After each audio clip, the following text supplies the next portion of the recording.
అమృతం అండి, అమృతం లాగా నిజంగా సాంబార్ అండి. అది ఆ టేస్టే వేరు, సాంబార్ టేస్ట్. మంచి మంచి ఫుడ్స్ అండి, నిజంగా ప్రతి దాంట్లో ఒక్కొక్క టేస్ట్ ఉన్నది. ప్రతి కూరలో చాలా బాగుందండి. మీరు కూడా ట్రై చేయండి ఈ విధంగా, నా స్టైల్లోనే సాంబారు.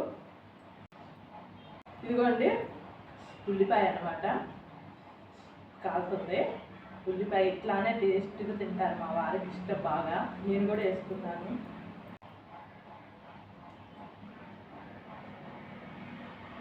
సాంబార్ అన్నం తిని మజ్జిగ మిరపకాయ తింటే చాలండి, ఎంత టేస్ట్.